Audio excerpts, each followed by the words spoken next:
Good morning बच्चों। आज की वर्कशीट मैथ्स की है, वर्कशीट नंबर 3, डेट 22 सितंबर 2020। सभी बच्चे डेली की तरह अपना नाम, क्लास टीचर का नाम, डेट, क्लास सब कुछ साफ साफ लिखेंगे और वर्कशीट करके अपने मैथ्स टीचर को सेंड करेंगे।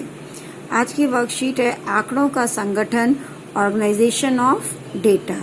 ऑर्गेनाइजेशन ऑफ डेटा, डेटा या आंकड़े बेटा हम पहले भी पढ़ चुके हैं। आंकड़ा क्या है? किसी भी स्पेसिफिक काम के लिए, विशिष्ट कार्य के लिए हम जो भी जानकारी इकट्ठी करते हैं, इंफॉर्मेशन इकट्ठी करते हैं, उसी को हम आंकड़ा कहते हैं या डेटा कहते हैं। ठीक है, अब डेटा इकट्ठा तो कर लिया बेटा, लेकिन उसका संगठन भी जरूरी है, उसको ऑर्गेनाइज्ड वे में रखना भी जरूरी है, ताकि उससे हमें जो भी जानकारी चाहिए, इंफॉर्मेशन चाहिए, वो हमें मिल सके। कक्षा 7 की अध्यापिका जानना चाहती है उनकी कक्षा के कितने विद्यार्थी व्हाट्सएप ग्रुप पर कार्यपत्रक हल करके भेज रहे हैं। इसके लिए उन्होंने सप्ताह के हर दिन कार्यपत्रक भेजने के विद्यार्थियों की संख्या इस प्रकार लिखी। क्या संख्या है बेटा? 33, 35, 46, 29, 46, 32, 38। ये वो बच्चे हैं जो डेली अपनी वर्कशीट करके भेज रहे हैं। अब यह जानने के लिए कि किस दिन कितने विद्यार्थियों ने कार्यपत्रक पूरा किया, टीचर ने आंकड़े को इस प्रकार संगठित कर दिया। उन्होंने टैबुलर फॉर्म में अपने आंकड़े को लिख दिया, जिससे हमें जानकारी आराम से मिल सकेगी। सोमवार को 33, मंगल को 35, बुधवार को 46, इस तरह से उन्होंने जो भी डेटा था उसको टैबुलर फॉर्म में कर दिया। टैबुलर फॉर्म में करने से ये होता है बेटा, ऑर्गेनाइज्ड फॉर्म में लिखने से, कि जो भी जानकारी चाहिए वो हम उसको देख के एट वंस बिल्कुल फटाफट हमें पता लग सकती है जानकारी। अब इस टेबल को देख के कोई भी बता सकता है कि वीरवार को 29 लोग दे रहे हैं, जबकि ऐसे सिंपल वे में अगर लिखा हुआ था डेटा हमारा, तो हम पता नहीं लगा सकते थे कि थर्सडे का कौन सा है या फ्राइडे का डेटा इसमें से कौन सा है। बट टैबुलर फॉर्म में करने से हमें आसानी से पता लग जाएगा। इसलिए डेटा जब भी हम लेंगे उसे ऑर्गेनाइज्ड वे में ही लिखेंगे। अध्यापिका को पूरे सप्ताह में प्राप्त होने वाले औसत कार्यपत्रों की संख्या को विभाग को भेजना था। औसत वर्ड आया है बेटा, औसत यानी कि एवरेज, मीन। औसत क्या होता है बेटा? कोई भी चीज जो अनइक्वली डिस्ट्रीब्यूटेड है, जो बराबर बटी नहीं है, उसको अगर हम बराबर बांट देंगे तो वही उसका औसत होता है। फॉर एग्जाम्पल, अगर जैसे आपके पास 4 टॉफी और मेरे पास 2 टॉफी हैं और हमें बराबर बराबर टॉफीज बांटनी है, तो हम क्या करेंगे बेटा? सारी टॉफी इकट्ठी कर देंगे। पूरी टॉफी कितनी हो गई? 4 और 2, 6 टॉफी हो गई। अब 6 टॉफी को 2 लोगों में बांटना है, तो हमने 6 को 2 से भाग किया, 2 3 6, यानी दोनों को 3 टॉफी मिलेंगी। तो 3 क्या हो गया? औसत हो गया या माध्य हो गया। औसत या एवरेज क्या है बेटा? एवरेज या मीन कहते हैं जैसे इंग्लिश में, वो है कि जो अनइक्वली डिस्ट्रीब्यूटेड चीज़ है उसको हम इक्वल डिस्ट्रीब्यूट कर दें। तो उसके लिए हमारा फॉर्मूला क्या होता है बेटा? माध्य के लिए, मीन के लिए, आंकड़ों का योग को हम आंकड़ों की संख्या से डिवाइड करेंगे। Mean is equal to sum of data divided by number of data. जैसे यहाँ पे टीचर को इन 7 आंकड़ों का अगर माध्य निकालना था, तो उन्होंने इन 7 आंकड़ों को जोड़ दिया, और क्योंकि 7 आंकड़े जोड़ रही है, 7 डेटा जोड़ रही है, तो उसको 7 से भाग कर देंगे। माध्य आ गया 37। अब अगर अध्यापिका यह जानना चाहती है कि वह अगले सप्ताह के लिए अधिक से अधिक कितनी फोटोकॉपी कराए कि लगभग सभी विद्यार्थियों को कार्यपत्रक मिल सके, तो वह 46 होगा, क्योंकि सबसे अधिक बार आने वाला आंकड़ा 46 है और यह बहुलक कहलाता है। नया वर्ड क्या आया बेटा? बहुलक। बहुलक या इंग्लिश में कहते हैं मोड। क्या है आंकड़ा? वो आंकड़ा जो सबसे अधिक बार आता है उसे हम बहुलक कहते हैं। Mode is the data which occurs most often या मोस्ट फ्रीक्वेंटली। सबसे ज्यादा बार जो भी डेटा आएगा हमारा, वही बहुलक होगा। अगला वर्ड है हमारा बेटा माध्यक। माध्यक मतलब बीचों बीच की संख्या। बिल्कुल जो हमारा गिवन डेटा है, जो भी आंकड़ा है, उसकी जो बीचों बीच की संख्या आएगी उसको हम माध्यक कहते हैं। तो माध्यक फाइंड आउट करने के लिए, मीडियन जिसे इंग्लिश में कहते हैं, मीडियन फाइंड आउट करने के लिए बेटा जो भी आंकड़ा दिया होगा उसको हम अरेंज कर लेंगे असेंडिंग ऑर्डर या डिसेंडिंग, किसी भी एक क्रम में अरेंज कर लेंगे, या तो आरोही या अवरोही क्रम में। फिर जो बीच का डेटा होगा, बिल्कुल बीचों बीच का होगा, वही उसका माध्यक होगा। और अगर दो डेटा बच रहे होंगे बीच में तो वो हम दोनों का माध्य निकाल लेंगे, वो उसका माध्यक होगा। Okay, if the number of data is even, the average of two middle most data is called median. चलिए बेटा क्वेश्चंस करेंगे, क्वेश्चंस करने से आपके कॉन्सेप्ट और क्लियर हो जाएंगे। फर्स्ट क्वेश्चन है, बताइए निम्नलिखित कथन सत्य हैं अथवा असत्य। We have to just tell whether the given sentences are correct और रॉन्ग, ट्रू और फॉल्स।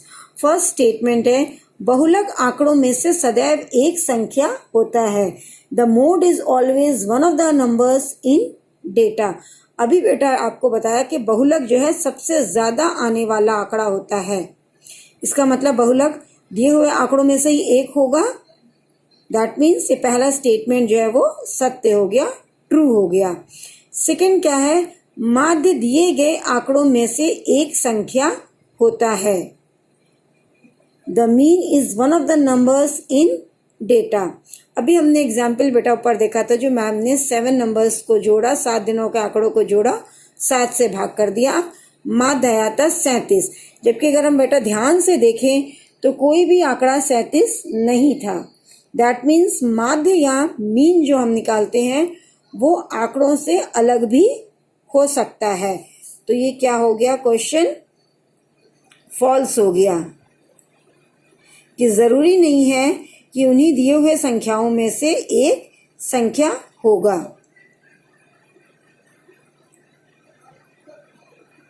थर्ड है, माध्यक आंकड़ों में से सदैव एक संख्या होता है।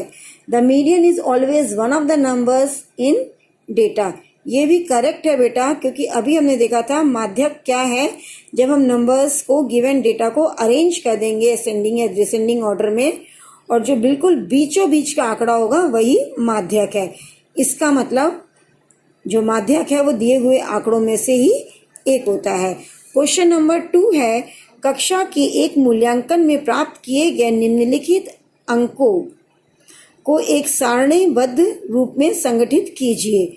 हमें नंबर्स दिए हुए हैं बेटा, उन्हें हमें सारणीबद्ध रूप में लिखना है या टैबुलर फॉर्म में। तो उसके लिए हम क्या करेंगे बेटा, एक टेबल बना लेंगे। हमने टेबल बना ली है, बारंबारता सारणी बनाई है बेटा, हमने फ्रीक्वेंसी टेबल बनाई है अपनी, जिसका पहला कॉलम है अंक का, दूसरा मिलान चिन्ह और फिर बारंबारता। हमने सारे नंबर्स लिख लिए हैं बेटा, जितने भी दिए हैं नंबर 1 2 3 4 5 6 7 8 9। अब हम इसमें मिलान चिन्ह लगा देंगे बेटा। पहला नंबर है 4, तो हमने 4 में एक मिलान चिन्ह लगा दिया, अपना टैली मार्क लगा दिया। अगला है 6, तो हमने 6 में लगा दिया। फिर 7, 5, 3,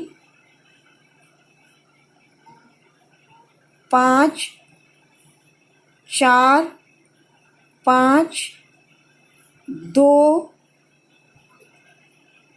6, 2, 5, 1, 9, 6, 5, 5 की ग्रुपिंग करते हैं बेटा। 4 के बाद 5वां जो लगाते हैं वो क्रॉस करके लगाते हैं ताकि गिनने में आसानी हो। 8, 4, 6, 7। इसका मतलब एक नंबर कितनी बार आया बेटा, एक बार, 2 2 बार, 3 1 बार, 4 3 बार, 5 5 बार, 6 4 बार, 7 2 बार, 8 1 बार और 9 भी 1 बार। अब हमें बेटा इसका परिसर निकालना है, यानी रेंज। तो हमने पहले भी पढ़ा है, रेंज क्या है बेटा, सबसे बड़े आंकड़े में से सबसे छोटे आंकड़े को घटा देंगे। तो 9 में से 1 घटा देंगे, आपका रेंज आ जाएगा। माध्य निकालने के लिए दिए हुए जितने आंकड़े हैं सबको जोड़ लेंगे और उसे जितने आंकड़े हैं 20 आंकड़े दिए हैं तो 20 से भाग दे देंगे। मोड बहुलक, जो आंकड़ा सबसे अधिक बार आया है। सबसे अधिक बार कौन सा आंकड़ा दिख रहा है हमें? 5 आया है, यानी बहुलक या मोड कितना हो गया? 5। और मीडियन के लिए हमने सारे डेटा को असेंडिंग ऑर्डर में अरेंज कर लिया है बेटा। इसमें से अब जब हम दोनों तरफ से अपने आंकड़े काटते जाएंगे, दोनों साइड से हम एक एक आंकड़ा काटते जा रहे हैं।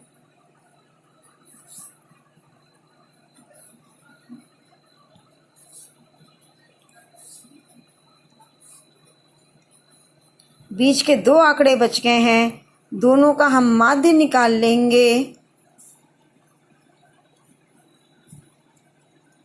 इसका मतलब माध्य कितना हो गया? 5। सभी बच्चे इसे करके अपने मैथ्स टीचर को सेंड कर